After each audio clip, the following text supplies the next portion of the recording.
அன்பார்ந்த அனைவருக்கும் அன்பு வணக்கங்க. நம்ம சேனலில் இன்றைக்கி என்ன ரெசிபின்னு பார்த்தீங்கன்னா, பார்க்குறதுக்கு முன்னாடி நம்ம சேனலை மறக்காமல் சப்ஸ்கிரைப் பண்ண மறந்துடாதீங்க. அப்புறம் நம்மக்கிட்ட வெஜிடபிள்ஸ் எதுவுமே இல்லாத நேரத்தில் இந்த கிரேவி நீங்கள் ட்ரை பண்ணி பாருங்கள்.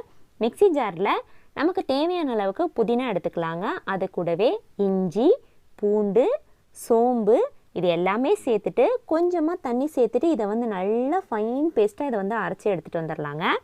இப்போ இது ரெடியாக இருக்குது. அடுத்து நம்ம இந்த கிரேவி செய்கிறதுக்கு நம்ம ஸ்டார்ட் பண்ணிடலாம். கடாயில் தேவையான அளவுக்கு எண்ணெய் சேர்த்துக்கோங்க. எண்ணெய் கொஞ்சம் கூடுதலாகவே சேர்த்துக்கோங்க. அது கூடவே பட்டை, கிராம்பு, ஏலக்காய் சேர்த்துட்டு இது நல்லா பொரிஞ்சு வந்ததுக்கப்புறம் வெட்டி வச்சுருக்கிற வெங்காயத்தை சேர்த்துட்டு இதை பொன்னிறமாக வர வரைக்கும் இதை நல்லா வதக்கி எடுத்துக்கலாங்க. அடுப்பு மிதமான சுட்டிலே இருக்கட்டும். இப்போ இந்த அளவுக்கு கலர் சேஞ்ச் ஆகி வந்திருக்குது பார்த்திங்களா? இந்த ஸ்டேஜில் நம்ம தக்காளி சேர்த்துக்கலாம். இந்த கிரேவிக்கு நம்ம தயிரும் சேர்ப்போம். அதனால் தக்காளி நீங்கள் சேர்க்கும் போது பார்த்து ரொம்ப கவனமாக சேர்த்துக்கோங்க. தக்காளி நல்லா வதங்கி வந்ததுக்கப்புறம் நம்ம பொடிங்கள் எல்லாமே ஆட் பண்ணிக்கலாங்க. மஞ்சள் தூள், தனி மிளகாய் தூள், மல்லித்தூள் இது எல்லாமே சேர்த்ததுக்கப்புறம் நம்ம இந்த பொடிங்கள் எல்லாம் பச்சை வாசனை போகிற வரைக்கும் நம்ம இதை நல்லா வதக்கி விட்டுக்கலாம். அந்த பொடிங்களோட பச்சை வாசனையெல்லாம் போனதுக்கப்புறம் நம்ம அரைச்சிட்டு வந்த பேஸ்ட்டை இந்த ஸ்டேஜில் சேர்த்துடலாங்க.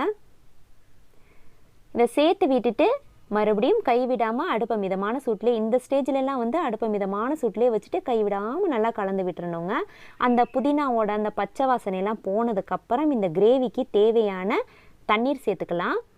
ரொம்பவும் ஜாஸ்தி தண்ணீர் சேர்க்க வேணாங்க. ஏன்னா இந்த கிரேவி கொஞ்சம் கெட்டியாக இருந்தால் தான் நல்லாயிருக்கும். அதனால் கொஞ்சம் கவனமாக தண்ணி சேர்த்துக்கிறது நல்லது.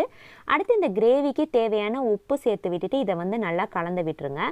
கலந்து கொடுத்ததுக்கப்புறம் இதை மூடி போட்டுட்டு ஒரு 2 நிமிஷம் இது நல்லா கொதித்து வரட்டும். இப்போது ஒரு 2 நிமிஷம் ஆயிருக்குங்க. ஓப்பன் பண்ணி பார்க்கலாம். ஓரளவுக்கு நமக்கு இந்த கிரேவி கொஞ்சம் கெட்டியாகி வந்திருக்கு பாருங்கள். இந்த ஸ்டேஜில் தயிர் சேர்த்துக்கலாங்க. இந்த தயிர் பார்த்திங்கன்னா ஒரு மீடியமான ஒரு புளிப்பில் தாங்க இருக்குது.